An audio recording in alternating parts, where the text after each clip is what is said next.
You go out on a warm June morning to look at your roses, or your tomatoes, the ones you have babied all spring, watered and staked and watched over like they were your own children. And you reach out to admire a leaf, and you turn it over, and your stomach turns with it. The underside is crawling, covered, a colony of little soft green things, or black ones, packed shoulder to shoulder along the stem and under every leaf, hundreds of them, sucking the very juice out of your plant. And the tender new growth at the top has gone curled and yellow and sticky, and you look at the next stem, and it is the same, and the one after that. Overnight, it seems. And the plant you have tended for weeks is being eaten alive right in front of you. So you do what a person does. You drive to the garden center, and you stand in front of a shelf of bottles, sprays with skulls and warnings on the back, $10, $15, and you pick one, and you carry it home, and you spray your roses with it, right there where the bees come to work. Or worse, you spray it on the tomatoes and the beans and the lettuce that you are going to pick and wash and feed to your grandchildren in a few weeks' time. Now stop right there, friend, before you spray a poison on your own supper and your own bees, because there is an old trick, older than any of those bottles, that kills those aphids dead for pennies, made from a bar of soap and a jug of water. And it does not poison your food, and it does not poison your soil, and it does not poison the bees, and it does not poison you. And here's the part that will truly surprise you, and it is the thing I most want you to understand. That expensive poison you were about to buy will very often make your bug problem worse. Not better, worse. Because it does not only kill the aphids, it kills a little army that was already out there in your garden, fighting those aphids for you, for free, day and night. And when you kill that army, the aphids come roaring back with nothing left to stop them. I will show you exactly who that army is before we are done. Not one part of this is difficult. It costs pennies, a bit of plain soap, and some water. Any man or woman watching can learn the whole of it in 10 minutes and have their plants cleared in a few days without a drop of poison. I am Pastor Eli. I have kept a country parish and a country garden for the better part of 40 years, and I learned this at the side of the old folks who grew everything they ate and never owned a single bottle of poison, and from a caretaker named Amos, who kept the church roses free of bugs with a shaving of soap and a bucket of rainwater, and who used to say that a man who poisons his garden to save it has misunderstood the whole business of gardening. Today I'm going to give you the whole of it. 7 things. The soap spray itself, how it works, the right soap and the wrong one that will ruin everything, how to do it without burning your plants, the honest limits of what it will and will not kill, the free army you must be careful not to kill along with the pests, and the last one, the real reason the bugs came to your plant in the first place, which is the thing that actually keeps them from ever coming back. The spray comes first because it is the thing the title promised you. One word before I go on. The old ways I keep. There is more of it than fits in any one video. I gathered the whole of it into a book, and you will find it at PastorEliWhitfield.com. It is called Waste Nothing, and it is a manual and not a sermon, with a real price on every material and an honest word on every limit. I will not mention it again. If you want it, you know where it is. Now let me give you the spray. The first thing is the soap spray, and it is soap and water and nothing more. You take pure, plain soap, and I will be very particular about which soap in a moment because it matters more than anything. But for now, a real old-fashioned soap or a pure Castile soap. And you use just a little, about a teaspoon or 2 in a quart of water, or a tablespoon or 2 in a whole gallon, mixed up in a spray bottle. A weak solution, mind, weak, not a thick, sudsy brew. Then you go to your plant, and here is the key to the whole thing. You do not just mist the plant, you spray the bugs. You aim right at the colony, and you wet them thoroughly. And above all, you turn the leaves over and spray the undersides, because that is where the aphids hide and cluster, on the underside of the leaf and along the tender new shoots. Coat them until they are wet. That is the trick. And for most soft little garden pests, that wetting is the end of them. The second thing is how it works, because understanding it tells you everything about how to use it and why it is safe. That soap is not a poison that soaks into the plant and lies in wait. It kills on contact, and only on contact, in a plain physical way. The soft-bodied little bug, the aphid, the mite, the mealybug, is held together and kept from drying out by a thin, waxy coat on its body. And the soap, when it wets that bug, dissolves that waxy coat away, and the bug simply dries out and dies within minutes, right there. Which means two honest things you must hold on to. First, you have to actually hit the bug with the wet spray, because a bug you missed, a bug on a leaf you did not turn over, is a bug that lives. And second, once that spray dries, it is done. It is finished. There is no poison left behind on the leaf. And that second thing, which sounds like a weakness, is the very reason this is safe for the food you eat and the soil you grow in and the bees that visit, because there is nothing left to harm anybody once it has dried. You wet the bug dies, and an hour later it is just a little dried soap on a leaf. The third thing is the right soap and the wrong one. And hear me close on this, because this is where nearly everybody ruins it and blames the method. You must use real soap. Plain, pure, old-fashioned soap, or a pure Castile soap, the simple kind. What you must not reach for, though it is the first thing most folks grab, is the modern dish liquid from beside your kitchen sink, the grease-cutting kind. Because here is the thing most people never learned.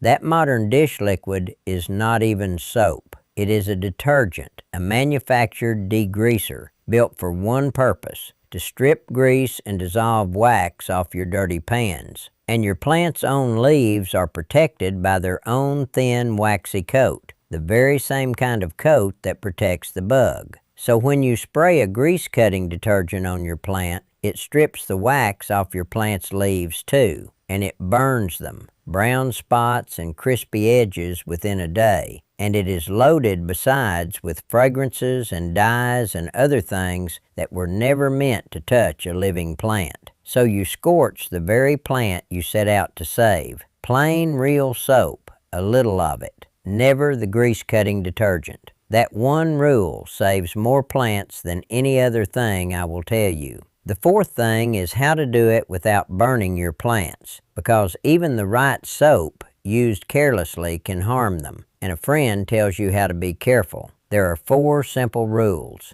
First, keep it weak. More soap is not more better. More soap is burn. A little does the job. Second, never spray in the hot midday sun or on a scorching hot day, because the soap and the heat together will burn the leaves. You spray in the cool of the early morning or in the evening as it cools. Third, if your plant is dry and thirsty and drooping, water it well first and let it drink before you spray, because a stressed, wilted plant burns far more easily than a plant that is full of water. And fourth, when in doubt, test it. Spray just a few leaves and wait a day or two and look, and if those leaves are fine, do the whole plant. And go especially gentle on the tender ones that are known to be sensitive. The ferns, the palms, the ivy, the jade and the other succulents, and the soft new spring growth. Do it careful, in the cool, weak and tested, and you save the plant. Do it careless, strong, in the hot sun, and you finish what the aphids started. Let me pause here just a moment, friend. If these old ways are worth something to you, subscribe and walk along with me. I put out one of these every week, and it costs you nothing. Now let me stop you right here, because we are turning the most important corner in this video. Everything so far kills the bugs that are on your plant today, and that is good, and it is worth doing. But what comes next matters more, because it is about the army you must be careful not to kill, and then the real reason the bugs came to your garden at all, which is the only thing that keeps them from coming back forever. So stay close. The fifth thing is the honest word about the limits, what this soap will not do, because I will not oversell you a bar of soap. It works on the small, soft-bodied pests and only those. The aphids, the spider mites, the mealybugs, the whiteflies, the young soft scale. It does nothing to a hard-shelled beetle, whose armor the soap cannot touch. It does little to a caterpillar, which you are better to simply pick off by hand and drop in a bucket of soapy water or treat another way. It does nothing to an egg, and it does nothing at all to a bug you did not directly wet. And because it leaves no poison behind, new bugs can fly in and land tomorrow, which means during a real outbreak, you do not spray once and walk away. You spray again every few days, hitting the new ones, until the tide has turned and the plant is winning. Know that going in, and the soap will never disappoint you. Expect it to be a poison that guards the plant for a month, and it will let you down, because that is not what it is. The sixth thing is the free army, and this is the most important thing in the whole video, so hear me. Your garden is not fighting the aphids alone, and it never was. There is an army already out there working for you, for free, that you have seen your whole life and maybe never understood. The ladybug, and even more her hungry, strange-looking little babies. The lacewing and her larvae, the tiny wasps you never notice. These are the hunters, and their whole life is eating aphids. A single ladybug will eat 50 aphids in a day, and her larvae far more than that, and they do it for nothing, night and day, all season, asking only to be left in peace. They are the very same gift as the barn owl that hunts the farmer's field, and the spider that clears the corner of flies, if you saw those videos. They are free workers, and they are on your side. And here is the tragedy of the poison bottle. That harsh chemical spray kills your whole army right along with the aphids. And because it lingers on the leaves for days, it keeps on killing every ladybug and lacewing that comes after, while the aphids, who breed faster than almost anything alive, bounce right back in a week with not one hunter left to stop them. That is why the poison made it worse. Now the soap, used wisely, does not have to do that, and here is the wisdom. Because it only kills what it directly wets and is harmless the moment it dries, you do not blanket the whole garden in it. You spot treat. You aim only at the clusters of aphids, and you leave the rest of the plant and the garden be, and you spray in the early morning or the evening when the bees are not out working the flowers, and you keep off the blooms. That way you knock down the pest, and your army survives to keep watch after you. Because a garden was never meant to be a dead, sterile, spotless place with not a single bug in it. It was meant to be in balance, the hunters keeping the pests in check, the way it has worked since the beginning. Your job is not to kill every bug. It is to tip the balance back. And now the seventh, the last one, and it is the answer to the question underneath this whole video. Why did the bugs come to your plant in the first place? Because they did not choose it by bad luck, friend. Aphids and their kind flock to weak and stressed plants, and here's the part that will change how you garden forever. The single most common reason a plant ends up smothered in aphids is that it was overfed. You gave it too much fertilizer, especially the strong high nitrogen kind, because you wanted it to shoot up fast and lush and green. And in answer, the plant threw out a great flush of soft, sappy, tender new growth. And that soft, sappy growth is exactly, precisely what an aphid dreams of. Easy to pierce, swollen with sap, a feast. You fed the pest by overfeeding the plant. And the same goes for a plant left parched and drought-stressed, or crowded in poor, tired soil, or starved for light. They all send out the signals of weakness that draw the bugs in. But a strong, steady, healthy plant, grown unhurried in good living soil, watered even and not force-fed, given its room and its sunlight, resists them. It shrugs them off. It is simply not worth their trouble, and they pass it by.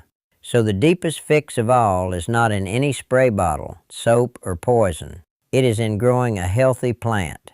Go easy on the fertilizer. Water steady and deep. Feed the soil, not the plant. And let the soil feed the plant slow and right. Give it room to breathe. Do that, and you have taken away the very reason the bugs came. You do not have a bug problem, friend. You have a plant that is telling you it is not well. The soap knocks back today's outbreak. The health of the plant is what keeps them from ever coming back. Now let me take a moment, because here is where it all comes together. Look at what we have walked through. The soap spray, a little pure soap in water, aimed right at the bugs and the undersides of the leaves. How it works, dissolving the soft bug's waxy coat on contact so it dries and dies, and leaving no poison once it dries, which is the very thing that makes it safe. The right soap, plain and real, never the grease-cutting detergent that strips your plant's own leaves. The care not to burn them, weak and cool and tested and gentle on the tender ones. The honest limits, the soft bugs it kills and the hard ones and the caterpillars and the mist ones it does not, and the need to spray again through an outbreak. The free army, the ladybug and the lacewing that the poison murders and the wise soap spares, spot treated in the cool of the day. And the deepest thing of all, that the bugs came because the plant was weak or overfed, and a healthy plant grown right is one they leave alone. A bar of soap, a jug of water, a careful hand, and a garden kept in balance instead of poisoned into ruin. And now the small honest word about how a thing this simple got pushed aside. And I do not say it to rile you up. There is no money in a bar of soap and a jug of rainwater. Nobody builds a business on a thing your grandmother did for free. But there is a great deal of money in a shelf of bright bottles of poison that you buy again every summer, that kill the very hunters that were working for you for free, so that you need the bottle again next month and the month after, forever. Nobody at that garden center has any reason in the world to walk you over to the plain soap and tell you to feed your soil and spare your ladybugs. So the old careful way went quiet, and folks were taught to reach for the poison first, and to wage a losing chemical war on their own gardens, killing their own best workers and wondering why the bugs kept winning. Scripture tells us, right at the very beginning, what a garden is for and what our place in it is. The Lord God, it says, took the man and put him in the garden to dress it and to keep it, to dress it and to keep it, not to conquer it, not to poison it, not to wage war on every living thing in it, to tend it and to keep it as a careful steward keeps a thing entrusted to him, working with its life and not against it. There is the whole spirit of the old way of gardening in that one ancient line. The garden is a living thing given into our care, hunters and pollinators and soil and all, and our calling in it is the patient, humble work of tending and keeping, of nudging the balance right with a gentle hand, not the proud and heavy work of killing everything that troubles us and calling the dead ground victory. Dress it and keep it. A man who gardens that way feeds his family and blesses the bees and hands on richer soil than he found. And that is as fine a picture of a life well lived as I know. So here's what I want you to do this week. The next time you find the aphids on a plant, do not drive to the store for a poison. Mix a little pure soap in a quart of water, weak, and in the cool of the morning spray it right on the bugs and the undersides of the leaves, and do it again in a few days. Look for the ladybugs before you spray and spare them.